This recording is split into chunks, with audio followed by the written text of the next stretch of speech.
What's up guys? So, may nabili akong Unikuma Bluetooth speaker dito sa TikTok.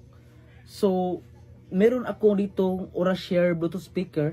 So, ngayon, ikumpara ko dito kung saan mas sulit. At nakita ko to sa reviews nga halimaw daw itong speaker. So, ngayon, magsa-sound check na tayo. Ngayon guys, nag-pair na tong Unikuma. So, ito pala ay L20. Itingnan nyo, nag-pair na. So, ngayon, magsa-sound check na tayo. So, gagamit tayo ng bass boosted na sounds. So, 1, 2, 3, go! DJ Kyle! Muna kiradada. Napakalakas niya.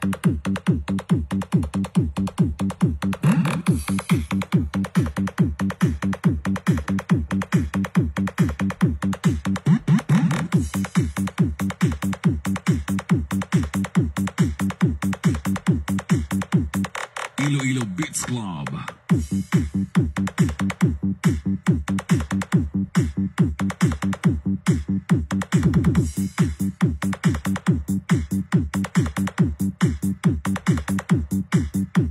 So next guys, itong Orashare BS03 Plus. So tingnan niyo, nag-connect na siya.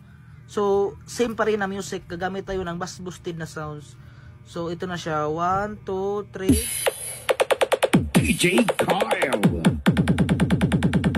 Muna kiradada.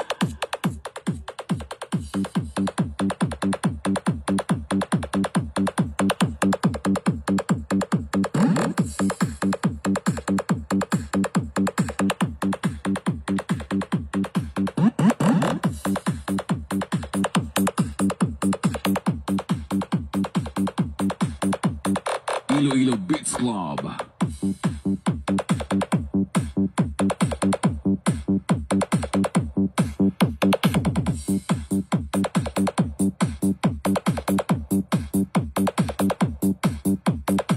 So, honest review lang guys. So, okay naman ang sound quality itong dalawa. So, mas nagustuhan ko talaga itong si Unikuma kasi sobrang lakas ng bass niya at sobrang talagang halimaw. So, sa Orashare, yung bass niya konti lang. So, at balance yung sound. So, mas recommended ko itong si Unikuma. So, sa gustong bumili guys, nasa Yellow Basket. So, napakasulit nito. Bili na.